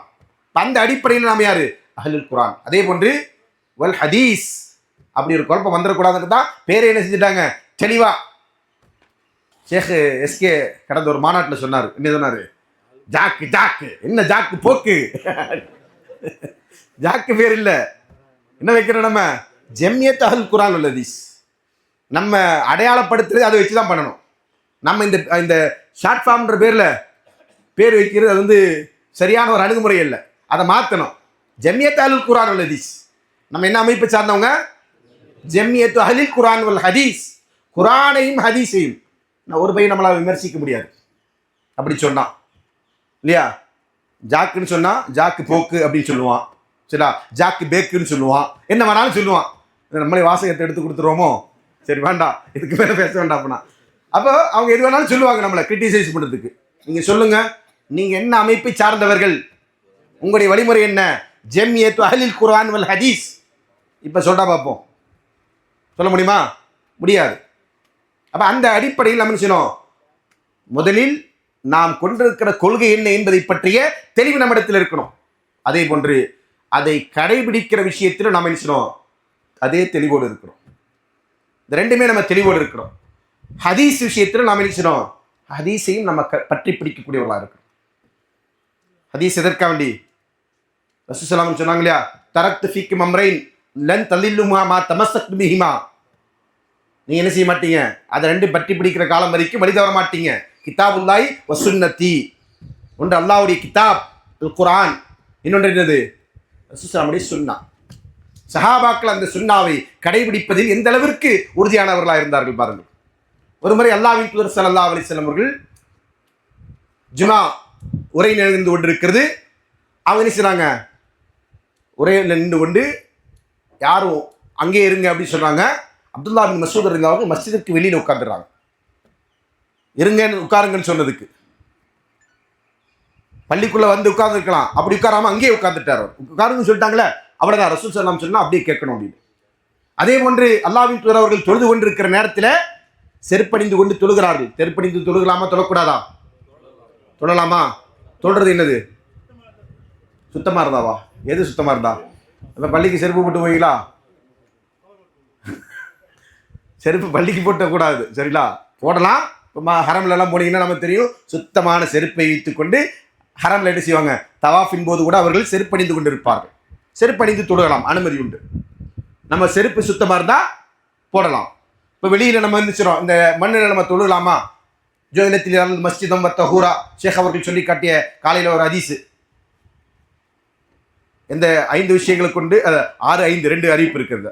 6 விஷயங்களை கொண்டு நான் சிறப்புப்படுத்தப்பட்டிருக்கிறேன் ரசூலுல்லாஹி ஸல்லல்லாஹு அலைஹி வஸல்லம் சொன்னாங்க இல்லையா? அதில் ஒரு ஹதீஸ் என்னது, பூமி முழுக்க எனக்கு தூய்மையானது. அப்படின்னு என்ன அர்த்தம்? பூமியில் எல்லா இடத்துலையும் தொழுகலாம், அசுத்தம் இல்லாத வரையில். அப்போ செருப்பு போட்டு நம்ம இங்கே நின்று தொழுகலாம், சரிங்களா? அது அனுமதி. அப்போ ரசூலுல்லாஹி ஸல்லல்லாஹு அலைஹி வஸல்லம் செருப்பு போட்டு தொழுகிறாங்க. சஹாபாக்கள் என்ன செய்றாங்க, செருப்பணிந்து தொழுகிறாங்க. தொழுகையிலேயே ரசூலுல்லாஹி ஸல்லல்லாஹு அலைஹி வஸல்லம் செருப்பை கழட்டி போட்டாங்க. தொழுது கொண்டிருக்கிற நேரத்திலே ரசூலுல்லாஹி ஸல்லல்லாஹு அலைஹி வஸல்லம் செருப்பை கழட்டி போட்டு தொழுகையை கண்டினியூ பண்றாங்க. அதை பார்க்குறாங்க சஹாபாக்கள், என்ன செய்றாங்க, அவங்களும் கழட்டி போட்டாங்க. இத்திபாஉன் நபி ஸல்லல்லாஹு அலைஹி வஸல்லம், குர்ஆன் சுன்னா அது என்ன நடைமுறைப்படுத்தப்படுகிறதோ அதை அப்படியே என்ன செய்யணும், உள்வாங்கி கொண்டு பின்பற்றக்கூடிய நிலை. ரசூலுல்லாஹி ஸல்லல்லாஹு அலைஹி வஸல்லம் தொழுது முடிச்சு சஹாபாக்கிட்ட கேட்குறாங்க, ஏன் நீங்கள்லாம் செருப்பு கழட்டி போட்டீங்க? சஹாபாக்கள் சொல்கிறாங்க, யார் சொல்லலாம், நீங்கள் செருப்பு கழட்டி போடுறதை பார்த்தோம், நாங்களும் கழட்டி போட்டோம். அப்போ ரசூலுல்லாஹி ஸல்லல்லாஹு அலைஹி வஸல்லம் காரணம் சொன்னாங்க. என்ன சொன்னாங்க, என்னுடைய செருப்பில் அசுத்தம் இருக்கிறது என்று எனக்கு ஜிப்ரீல் அலைஹிஸ்ஸலாம் அவர்கள் தெரியப்படுத்தினார்கள். எனவே நான் என்ன செஞ்சேன், கழட்டி போட்டேன். மற்றவங்க காலெல்லாம் அசுத்தம் இல்லை, ரசூலுல்லாஹி ஸல்லல்லாஹு அலைஹி வஸல்லம் செருப்பில் தான் இருந்திருக்கு. அதனால ரசூலுல்லாஹி ஸல்லல்லாஹு அலைஹி வஸல்லம் கழட்டி போட்டாங்க. ஏன்னா நஜீஸ் இருக்கக்கூடிய இடத்துல நஜீஸான உடையை உடுத்தி கொண்டு நாம் என்ன செய்யக்கூடாது, தொழக்கூடாது. அது தொழுகையுடைய சட்டங்களை சார்ந்த விஷயம். அப்போ அதன் அடிப்படையில் என்ன செஞ்சாங்க, ரசூலுல்லாஹி ஸல்லல்லாஹு அலைஹி வஸல்லம் அதை செஞ்சாங்க. ஆனால் அதை பார்த்த சஹாபாக்கள் என்ன செய்றாங்க, ரசூலுல்லாஹ் ஒன்றை செய்தார்கள் என்று சொன்னால் நாம் அதை செய்யணும். அல்லாஹ்வின் தூதர் ஸல்லல்லாஹு அலைஹி வஸல்லம் அவர்கள் ஒரு நபித்தோழரை பார்க்கிறார். அவருடைய கையில தங்க மோதிரத்தை அணிந்திருக்கிறார். என்ன செய்யறாங்க, ரசூலுல்லாஹி ஸல்லல்லாஹு அலைஹி வஸல்லம் அவர்கள் பிடிச்சி ரசூலுல்லாஹ்வை அதை உருவி தூக்கி எறிகிறாங்க. என்ன மோதிரம், தங்க மோதிரம். எரிஞ்சிட்டு இது போன்ற ஒன்று உனக்கு நரகத்தில் அணிவிக்கப்படுறது நீ விரும்புறியா அப்படின்னு கேட்டுட்டு ரசூலுல்லாஹ் போயிடுவாங்க. ரசூலுல்லாஹி ஸல்லல்லாஹு அலைஹி வஸல்லம் அங்கிருந்து போன உடனே கூட நிற்கக்கூடிய சகோதரர் சொல்றாங்க, குதுஹா, அதை எடுத்துக்கப்பா, தங்கம் தங்கம் அதை எடுத்துக்கோ அப்படின்னு சொல்றாங்க. அவரு எடுக்கிறது எதுக்காக வேண்டி, மறுபடியும் போடுறதுக்காக வேண்டி இல்லை, வேற யாரும் கொடுக்கலாம் இல்லையா, அந்த நோக்கத்தில் அவர் சொல்றாங்க. இந்த சஹாபி சொல்றாரு, என்ன சொல்றாரு தெரியுமா, ரசூலுல்லாஹி ஸல்லல்லாஹு அலைஹி வஸல்லம் அவர்கள் கழட்டி போட்ட ஒன்றை நான் திரும்ப எடுக்கக்கூடியவனாக இல்லை. சுப்ஹானல்லாஹ். ரசூலுல்லாஹ் கழட்டி போட்டது அந்த நோக்கத்தில் கிடையாது. ஆனாலும் கூட அவங்க எந்த அளவுக்கு என்ன செய்றாங்க, அந்த ரசூலுல்லாஹி ஸல்லல்லாஹு அலைஹி வஸல்லம் சுன்னாவை பின்பற்றுவதில் உறுதியானவர்களாக இருக்கிறாங்க பாருங்க. நம்ம மக்கள்கிட்ட சுன்னாக்கள் நிறைய ஹயாத்தா இருக்கா, செத்து போயிருக்கா? ஹயாத்தா இருக்கா, செத்து போயிருக்கா? செத்து போயிருக்கு. அல்லாஹ் பாதுகாக்கணும். சுன்னாவை கழட்டி போட்டுமா, நாள் இல்லாஹி வ சரிங்களா? சுன்னாவை என்ன செய்யணும், நம்ம எடுத்துக்கொள்ளக்கூடியவர்களாக அதை பின்பற்றக்கூடியவர்களாக இருக்கணும். நமக்கு ஒரு சுன்னா தெரியல, நேற்று வரைக்கும் தெரியலங்க, இன்னைக்கு தெரிய வருதுங்க, ஏற்றுக்க முடியாது. இப்போ என்ன நிலைமை தெரியுமா, எடுத்துக்க முடியாது. ஃபத்னா 2 சுன்னா. சுப்ஹானல்லாஹ், அதான் சுன்னா. சுன்னத்து அப்படின்னா அதான் சரிங்களா? அப்ப இன்னைக்கு சுன்னா நமக்கு தெரியாத ஒரு சுன்னா சொல்லி கொடுக்கப்பட்டா உண்மையில என்ன செய்யணும்? நம்ம எனக்கு தெரியாத விஷயம் சஹாபாக்கள் என்ன செய்வாங்கன்னா, அஹ்யைத்தனி அஹ்யாக்கல்லா, அஹ்யைத்தனி அஹ்யாக்கல்லா, என்ன சொல்லுவாங்க? என்ன நீ வாழ வச்ச, உன்னை அல்லாஹ் வாழ வைக்கட்டும். சுப்ஹானல்லாஹ், எப்படிப்பட்ட வாசகம் பாருங்க. சுன்னா அதான் ஹயாத். சுன்னாவை ஹயாத் ஆக்குறதுன்னா அவருக்கு அது தனக்கு ஒரு ஹயாத், வாழ்வை. அந்த அடிப்படையில் என்ன செய்யறாங்க? ஒரு விஷயம் அவருக்கு தெரியாதுன்னா கற்றுக் கொடுத்தா அவருக்கு என்ன செய்வாங்க? அவரை வாழ்த்துவாங்க. நீங்க என்ன நிலைமை? இவ்வளவு காலம் நாங்க செய்யல, இவ்வளவு நாங்கள் எங்களுக்கு தெரியாது, நீங்க புதுசா சொல்ல வந்துட்டீங்களா? என்னது புதுசா சொல்ல வந்துட்டீங்களா? சொல்ல முடியும், கேட்க முடியாது. புதுசா சொன்னா என்ன, பழசா சொன்னா என்ன? சொல்றதுக்கு ஆதாரம் இருக்கா இல்லையா? ஜமாத் பேர் என்னது? ஜமியத் அஹ்ல் குர்ஆன் வல் ஹதீஸ் தானே. இப்போ ஹதீஸில் இருக்கா இல்லையா? செய்யணுமா வேண்டாவா? உங்களுக்கு ஒரு ஹதீஸ் தெரியலன்றதுக்காக வேண்டி அது ஹதீஸே இல்லையா? நீங்கள் நம்ம எல்லாரும் என்னது, இமாம் அல்பானி ரஹ்மத்துல்லாஹி அவர்களை போன்று அல்லது இப்னு தைமியா ரஹ்மத்துல்லாஹி அவர்களை போன்று இவங்களை தான் என்ன சொல்லுவாங்க, இவருக்கு தெரியாத ஹதீஸ் ஹதீஸே இல்லை. அல்லது இமாம் புகாரி ரஹ்மத்துல்லாஹி அவர்களை போன்று, ஏன்னா அவங்களுக்கு தெரியாத ஹதீஸ் ஹதீஸே கிடையாது. அப்படியா? எல்லா ஹதீஸையும் நம்ம படித்து முடிச்சிட்டோமா? இல்லை. அப்போ நாம் என்ன செய்யணும்? நம்ம உண்மையிலேயே குர்ஆனையும் சுன்னாவையும் நேசிக்கக்கூடியவர்களாக இருந்தால், நம்முடைய கொள்கை குர்ஆனும் சுன்னாவும் என்று இருந்தால், நம்ம என்ன செய்யணும்? அதை கேட்டால் தெரிந்தால் அதை உயிரோட்டமாக பின்பற்றுவதற்கு முன் வர வேண்டும். அதை விட்டுட்டு என்ன செய்யக்கூடாது? இந்த குதர்க்கவாதம் பேசுவதை, அது நமக்கு என்னது முந்திய, அதாவது நம்முடைய ஷேக் சொன்ன மாதிரி சலஃபு சாலிஹிடம் இருந்துல, என்னது நம்முடைய சலஃபு சூவிடம் இருந்து கிடைத்த ஒரு முன்மாதிரி. இப்படி நமக்கு ஒரு முன்மாதிரி கிடைச்சிருச்சு. ஜமாத்துடைய ஆரம்ப காலங்களில் நம்மோடு பயணித்த ஒருவர், ஒரு மோசமான ஒரு முன்மாதிரியாக இருந்து கொண்டிருக்கிறவர் கிடைத்த அக்லானியத் என்கிற இந்த சிந்தனை என்னது, எல்லாத்தையுமே லாஜிக்கலாக அணுகிறது. அந்த சிந்தனையினுடைய தாக்கத்தின் காரணமாகத்தான் பல விஷயங்கள் நமக்கு என்ன செய்யுது, சொல்லப்படும் போது அது தெரியாது என்று சொன்னால் அதை மறுக்கிற நிலை. அரபியில் சொல்லுவாங்க, அன்னாசு அதாவு லிமா ஜஹிலு, மனிதன் ஒன்றை தெரியாதவனுக்கு எதிரியா இருப்பான். தெரியலனால என்ன செய்யுது, எதிர்க்கிறதா நம்முடைய மனநிலை. அப்படி இருக்கக்கூடாது அன்பானவர்களே. நாம் குர்ஆனையும் சுன்னாவையும் பின்பற்றுகிறோம் என்று சொன்னால் அதை உயிரோட்டமாக பின்பற்ற வேண்டும். அதை உயிரோட்டமாக பின்பற்ற வேண்டும். அதில் சொல்லப்பட்டிருக்கின்ற செய்திகளை நம்முடைய வாழ்க்கையில் நாம் நடைமுறைப்படுத்த வேண்டும். அதற்கு நாம் என்ன செய்யணும்? முதலில் நாம் ஒரு அடிப்படையை விளங்க வேண்டும். ஜுந்துப் ரலியல்லாஹு அன்ஹு சொல்லக்கூடிய ஒரு செய்தி, அல்லாஹ்வின் தூதர் ஸல்லல்லாஹு அலைஹி வஸல்லம் அவர்கள், ஜுந்துப் ரலியல்லாஹு அன்ஹு சிறிய வயதுடைய சஹாபி, ரசூலுல்லாஹ்வுடைய காலத்தில் சொன்னாங்க, துஅல்லிம்னா ஈமான கப்ல அன் நதஅல்லமல் குர்ஆன். நாங்கள் ரசூலுல்லாஹ்வோடு இருந்தோம். குன்னா இல்மான் ஹஸாவரத்தில் மா நபி ஸல்லல்லாஹு அலைஹி வஸல்லம். நாங்கள் ரசூலுல்லாஹ்வோட இளம் வயது சிறார்களாக இருந்து கொண்டிருக்கக்கூடிய சஹாபாக்களாக இருந்தோம். நாங்கள் என்ன செஞ்சோம்? முதலில் எங்களுக்கு ரசூலுல்லாஹ் அவர்கள் கற்றுத்தந்தது என்ன? ஈமானை கற்றுத்தந்தார்கள். எதற்கு முன்னாடி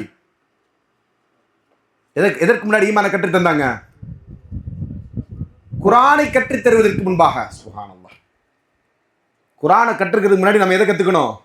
ஈமான் என்றால் என்ன? ஈமானுடைய வரைவிலக்கணம் என்ன? ஈமானுடைய வரைவிலக்கணம் என்ன சொல்லுங்க பார்ப்போம். ஈமானுடைய வரைவிலக்கணம் என்ன?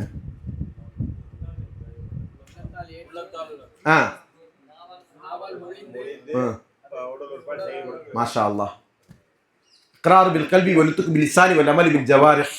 அந்த ஈமான் நம்மிடத்தில் இருந்தது என்று சொன்னால், அப்போ உள்ளத்தால் ஏற்றுக்கொள்ளணும், உறுதியாக ஏற்றுக்கொண்டு நாவால் அதை முடியணும், உடல் உறுப்புகளால் செயல்படுத்தணும் என்கிற அந்த ஈமானுடைய பண்பு நம்மிடத்தில் இருந்துன்னு சொன்னா, நமக்கு தெரியாத விஷயம் வரைக்கும் தான் அது இருந்து நம்ம செயல்படுத்தாம இருக்கும்.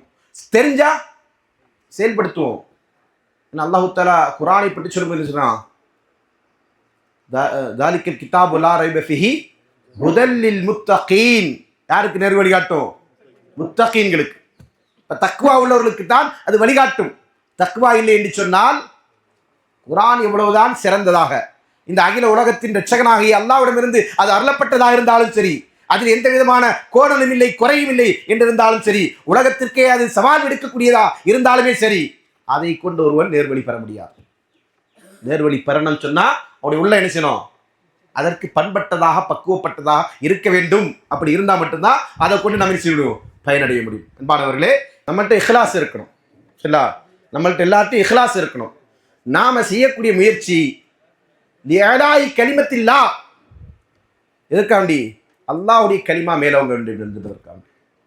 ரசூலுல்லாஹ் இடத்துல கேட்குறாங்க ஒரு மனிதர், யார சொல்லா காத்தல ரஜுலுன் து ஹமியத்தின் வ ஷுஜாஅத்தின். அல்லாஹ்வின் தூதரே, ஒரு மனிதன் வீரத்திற்காக வேண்டி போர் புரிகிறான், ஒரு மனிதன் தன்னுடைய இனத்திற்காக வேண்டி போர் புரிகிறான். ஐயுஹுமா ஃபீ சபீலில்லாஹ், உங்களை ரெண்டு பேர்ல யாரு அல்லாஹ்வுடைய பாதையில் இருந்து கொண்டிருக்கிறார்? ரசூலுல்லாஹ் என்ன பதில் சொன்னாங்க? மன் காத்தல் லி தகூன கலிமத்துல்லாஹி ஹியல் உலியா ஃபஹுவ ஃபீ சபீலில்லாஹ். யார் அல்லாஹ்வுடைய கலிமா மேலோங்க வேண்டும் என்பதற்காக வேண்டி போர் புரிகிறானோ அவன் தான் அல்லாஹ்வுடைய பாதையில் இருக்கிறான். இப்ப நம்முடைய லட்சியம் நோக்கம் என்னவா இருக்கணும்? லா இலாஹ இல்லல்லாஹ், எந்த கொள்கையை நம்ம ஏற்றிருக்கிறோமோ, எந்த மார்க்கத்தை நம்ம சத்தியம் என்று சொல்கிறோமோ, எந்த குர்ஆனை நம்ம அல்லாஹ்வுடைய கலாம் என்று சொல்கிறோமோ, எந்த தூதர் ஸல்லல்லாஹு அலைஹி வஸல்லம் வழிகாட்டுதலை சுன்னா என்று சொல்கிறோமோ அதை உயிரோட்டமாக்குவது, அதுதான் நம்முடைய நோக்கமா இருக்கும். அதை தாண்டி வேற நோக்கம் நமக்கு இருக்கக்கூடாது. அதற்கு அவருடைய உரையில் சொல்லி காட்டிய அதே உபதேசம், முதல் பண்பு நம்மள்ட்ட என்ன இருக்கணும்? இஹ்லாஸ் இருக்கணும். எந்த அமலை செஞ்சாலும் சரி, சிறிதா இருக்கட்டும் பெரிதா இருக்கட்டும், எந்த ஒரு அமலை செய்வதா இருந்தாலும் அது யாருக்கா வேண்டி? லில்லாஹி, அல்லாஹ்விற்கா வேண்டி. அன்பானவர்களே, நம்முடைய ஜமாத் குர்ஆனையும் சுன்னாவையும் கொண்டிருக்கிற ஜமாத் என்று சொன்னால் அதை நாம் என்ன உண்மைப்படுத்துவதற்காக வேண்டி, அதற்கு உயிரோட்டம் கொடுப்பதற்காக வேண்டி நம்முடைய நடைமுறை வாழ்க்கையில் அதை என்ன பின்பற்ற வேண்டும். அதுதான் நம்மை உண்மையில் குர்ஆன் சுன்னாவை பின்பற்றுகிறவர்களோ ஆக்கும். அதல்லாமல் நாம் போலி பகற்றிற்காக வேண்டி, உலக பெருமைக்காக வேண்டி இந்த அமைப்பை சார்ந்து இருக்கவில்லை. இதில் ஏற்கனவே சொன்ன மாதிரி சகோதரர் ரஃபீக் ஃபுர்தூசி அவர்கள் இன்ஷா அல்லாஹ் நமக்கு பின்னாடி உரையாற்ற இருக்கிறாரு. அவர் கேட்டார், இந்த ஜமாத்தின் மூலமா நாம் அடைந்த பயன் என்ன அப்படின்னு கேட்டார். நான் சொன்ன உடனே, ஒன்றும் இல்லை, இதை சொல்லு. இந்த ஜமாத்து நமக்கு என்ன இருந்தது? ஒன்றும் இல்லை, அதை சொல்லு அப்படின்னு சொல்லிட்டு. இருந்தாலும் நாம் இன்னைக்கு சத்தியத்தில் இருக்கிறோம், நேர்வழியில் இருக்கிறோம். நம்ம எல்லாரும் என்ன செய்யணும்? கொள்கை தடம் பெறலாம அப்படி ஒரு லிஸ்ட் இருக்கு இல்லையா? அது நம்ம இருக்கிறதுக்கு என்ன காரணம்? இந்த ஜமாத் தான் காரணம். யோசித்து பாருங்கள். ஷேக் எஸ் கமாலுதீன் மதனி ஹஃபிதுல்லாஹ், ஷேக் எஸ் அப்துல் காதர் மதனி ஹஃபிதுல்லாஹ், ஷேக் இக்பால் மதனி ரஹ்மத்துல்லாஹ் போன்ற அறிஞர்கள் அவர்கள் தியாகம் செய்து மதீனாவில் படித்து வந்து இந்த சத்தியத்தை இந்த பூமியில் இந்த ஊரில் பிரச்சாரம் செய்யாமல் இருந்தால் அல்லாஹ் நாடி நமக்கு கிடைச்சிருக்கும். ஆனால் எவ்வளவு காலமாயிருக்கும் அல்லாஹ்வால. அப்ப இதை நாம் நினைச்சணும், உணர்ந்து கொண்டு அந்த நன்றி விசுவாசத்தோடு நன்றி கடனோடு நாம் நினைச்சணும். ரசூலுல்லாஹ் சொன்னாங்க இல்லையா, லா யஷ்குரில்லா மல்லம் யஷ்குரின்னாஸ், மனிதர்களுக்கு நன்றி செலுத்தாதவன் அல்லாஹ்வுக்கு நன்றி செலுத்த மாட்டான். அந்த நன்றி உணர்வோடு நமக்கு மூத்தவர்கள் நினைச்சணும், நேசிக்கணும், மதிக்கணும், அவர்களுக்கு நன்றி செலுத்தணும். எதுக்காக வேண்டி? அவர்கள் செய்த இஹ்சானுக்காக வேண்டி. அதே போன்று நாம் நினைச்சணும், பிறருக்கு உபகாரப்படுகின்றவர்களாக இந்த சத்தியத்தை எல்லா இடங்களிலும் பரவச் செய்கின்றவர்களாக இருக்க வேண்டும். அல்லாஹ் தஆலா அதற்குரிய தௌஃபீக்கினை நம் அனைவருக்கும் வழங்கட்டும் என்கிற பிரார்த்தனையோடு நிறைவேற்றுகிறேன். ஒரே ஒரு நேரம் முடிஞ்சிச்சு. கேள்வி கேட்கட்டுமா? கேட்கலாம். ஓகே, சரி. பேசப்பட்ட உரையிலும் தான் மதீனாவில் முதல் முறையாக இஸ்லாத்தை ஏற்றுக்கொண்ட ஒரு நபித்தோழர் என்று ஒரு பேர் சொன்னேன். அவர் யார்? இஸ்லாத்தை ஏற்றுக்கொண்டவர், இஸ்லாத்தை சொல்ல வந்தவர் இல்லை. அஹ்சன்த பாரக்கல்லாஹ் மாஷா அல்லாஹ். ரெண்டு பேருக்கு சரியான பதில் சொன்னீங்க. உசைத் பின் ஹுதைர். சரிங்களா? சரி. ஓகே. அடுத்தது முஸாப் பின் உமைர் ரலியல்லாஹு அன்ஹு அவர்கள் எத்தனை ஹிஜ்ரத் செய்தார்கள்? எங்கெல்லாம்? மாஷா அல்லாஹ். அஹ்சன்த பாரக்கல்லாஹ் ஃபீக்கும். சரிங்களா? உமர் ரலியல்லாஹு அவர்கள் ஒரு வசனத்தை கேட்டு நோய்வாய்ப்பட்டார்கள். அஹ்சன்த பாரக்கல்லாஹ் மாஷா அல்லாஹ்.